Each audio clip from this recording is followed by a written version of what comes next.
What's up guys, it's Morgaming and welcome back to another video. Today we're going to be doing fastest way to rank your Explorer rank up to Elite hopefully, and yeah, just get it as high as you can as fast as possible. And yeah, it's a bit of a new thing today, not so much on the money making side of things, but yeah, let's get into it. Okay guys, so starting off like I always do, we're going to be going into ship customization and ships in general. So we're at Jameson here, which has every ship in the game, and for this you don't actually need a ship with very good jump range. You need a ship with decent jump range, but 20 light years will be absolutely fine. You don't need anything more than that. But the more jump range you do have, the easier it will be, and the more flexibility you'll have with your exploration and places you can go. But yeah, you can basically do this in anything. I wouldn't go with any of these lower class ships, but something like a Diamondback Explorer is absolutely amazing. Some of the liners like the Dolphin and the Beluga will also be great. A NASP Explorer, amazing. Don't go with any of these federal ships, they're just gonna not get you anywhere. Like, they will work, but if you can afford one of them, there's no point buying one of them for this. Um, but things that work really well is things like a Crate Phantom, even a Crate Mark II, but the Phantom will have better jump range. The Orca will probably do very well. I haven't really tested it, but that will probably do something good. A Python works. It doesn't have the best jump range at all, but it can be upgraded to about 40 light years, which is very good for what we're going to be doing. I'm in my Anaconda right now, which I've boosted up to 79 light years, and that is way over the top, not needed at all, but that is what it can do, and that's basically the top of your exploration ships right there. But that's a brief overview of the ships that you'll be wanting to use for this and what will be needed. So let's move on to outfitting. Okay guys, we're here in outfitting, and the outfitting for this ship is very simple but also very complicated in a way. Hard points, don't need any of those, not necessary. They'll just get you less jump range, which we do not want. Um, and of course, because you don't need too high of a jump range, if you do think you'll get ganked or just have any sort of issues, you can obviously add them in, but this is an exploration ship, and I want the highest jump range I can, even though it is not necessary. Okay, moving on to utility mounts. You don't need anything here, however, this is, for this type of thing, maybe a good place to add in something like shaft, heat sinks, point defense, or shield boosters, but again, there's nothing here that you actually need. But yeah, let's move on. Okay, core internals. This is where you're gonna want to start editing things. Now, I've basically derated everything in my ship apart from two things. The frameshift drive, which of course you want the highest you can, it's engineered to grade 5. And the power plant. Power plant I would have derated, but I couldn't be bothered losing that much power. But the reason we derate things is because D is the lightest possible thing. As you can see, if I put something like 2D thrusters in here, my jump range goes up dramatically. Okay, it's not too much, but it's still like a whole light year, so it's still pretty good. And the frameshift drive, of course, that's extremely important. You want to A-rate that with as much engineering as possible. Now, you can see a lot of these modules are also engineered, but these are just making them lighter by simply using the stripped down experimental effect, and on sensors using the well, the lower mass engineering. But this really won't make too much of a difference. If you max out one of these things for lightweight, your jump range will only go up by like half a light year, but it's still worth it if that's what you want to do. Fuel tank, I would honestly recommend doing something like that. I've got an 8 size for extra jump range, of course, but For this, I'm actually going to put a 16 capacity fuel tank in it just so I don't end up accidentally running out of fuel somehow. But yeah, let's continue on to optionals. So here, fuel scoop, most important thing, it's going to be necessary. I've gone with 7A because this anaconda can take it. It's really satisfying, honestly, seeing your fuel just instantly go up to max basically after every jump. The cargo rack's not necessary at all. Guardian frameshift drive booster, that's extremely good thing to just have in general. Good thing to add to, gives you an extra 10.9 light years, I think it is, on top of your, it's 10.5 light years, on top of your original jump range, so that's very good to have on a long range ship, but like I've said many times, you don't need a jump range that big, but it's a great thing to have. Shield generator doesn't need to be big at all. I've gone with a really low D class one just so I can make the ship lighter, of course. This docking computer here, it's basically if you're feeling like you're really lazy. That's all I need to say. Super Cruise Assist not needed as well. Planetary approach suits could be needed. It's not needed for what we're doing, but if you're exploring, you're gonna want one. And that goes as well for something like a planetary vehicle hangar, which I don't have in this, which I should very much put in. I think I didn't put one in because I just wanted to see how high I could get the jump range to, but I will add one in now because I want it.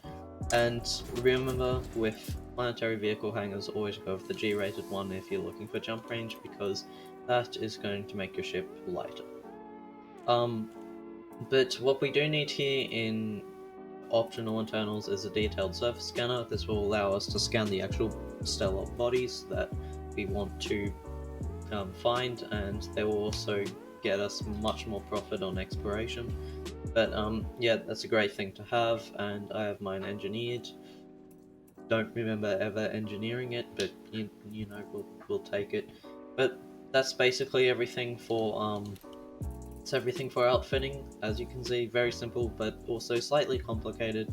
But yeah, let's get into actually doing it. Okay guys, so we're here on Google, and I'm over here on the Road to Riches website, and I'll leave the link for this in the description, along with a planetary data page of values of different planets that we'll be scanning throughout our journey.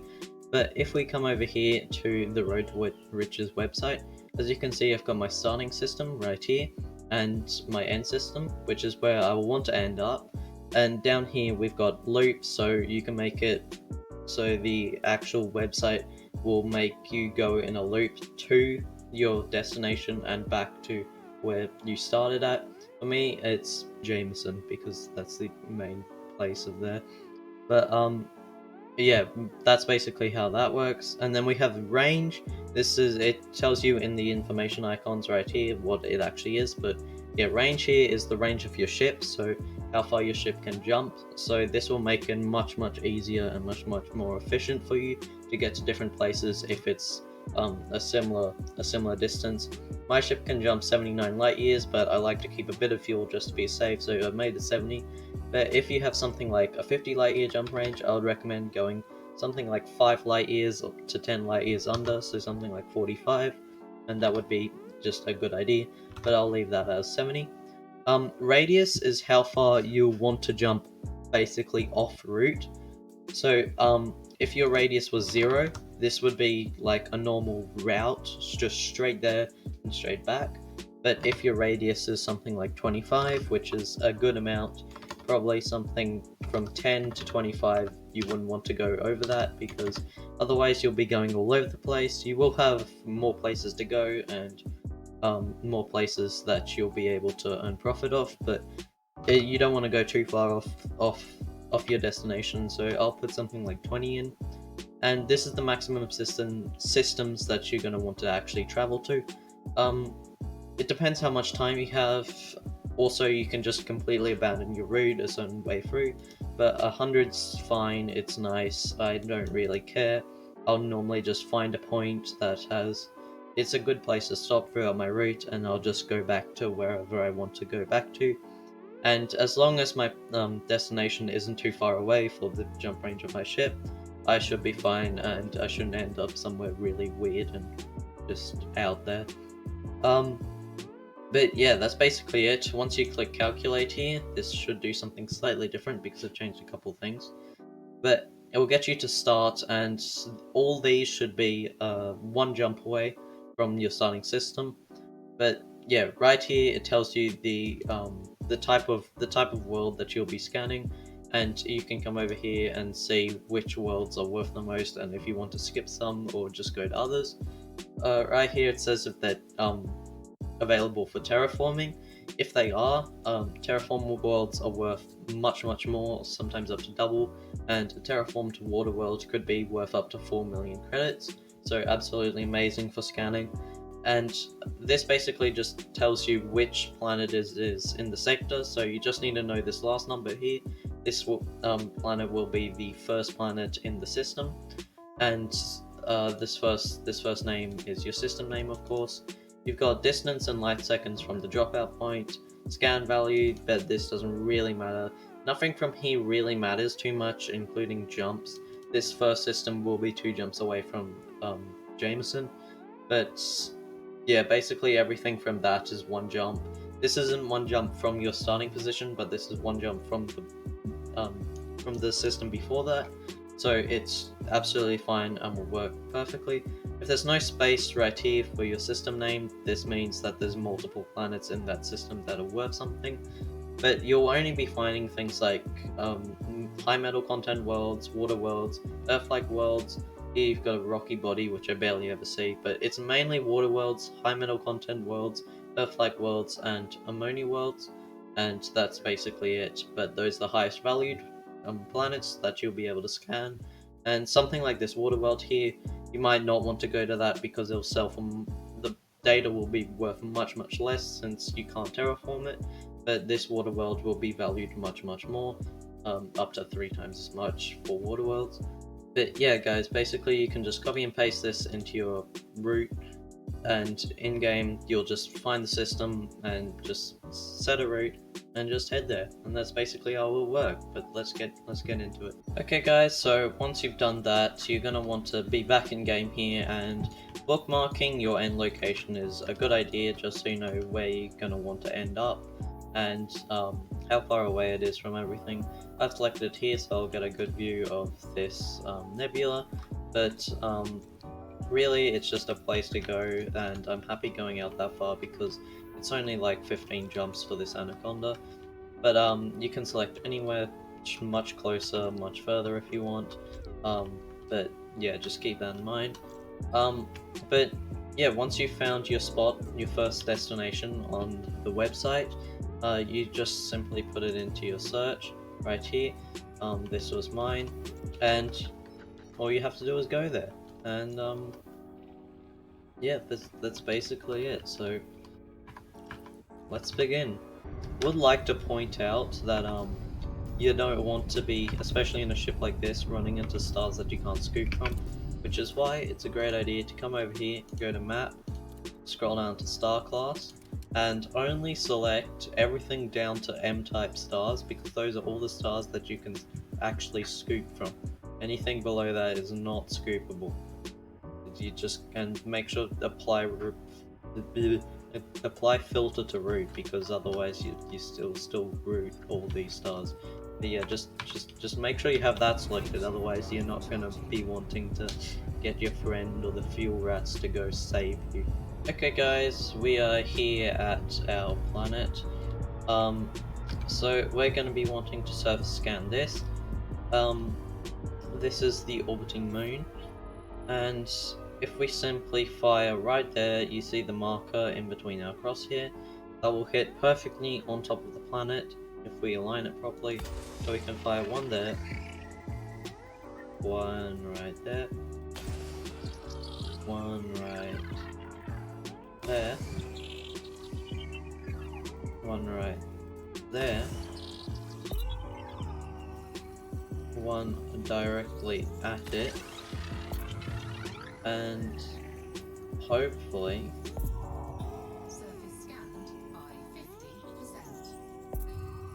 and just let that do its thing. Hopefully get out of my face. There we go. That's 84% done. Now if we fire one just like that, that should go around and hit it right on the back. And we should have 100% surface scanned. And we'll see in a second. Follow that. Yep, there we go. Hit the planet. And there's another surface scan complete. And yep, that's basically how you do it. There's probably a more efficient way, I feel, to surface scan planets, but that's the way I know to do it. And now we can go into our system, find the final planet map, and we'll go from there. Okay guys, so here we are at our final planet, which is a water world. Water worlds are one of the highest valued planets out there. This, however, being one of the lesser valued water worlds. But yeah, the highest valued is Earth-like worlds, things like metal-rich bodies, and water worlds. They're the main three that will pay the most. And surprisingly, finding things like black holes is worth a lot less than that, which is sort of sad, to be honest. But we do our good old 6 surface scanners each corner, and then we'll just do one right there, which should hit it somewhere on the back.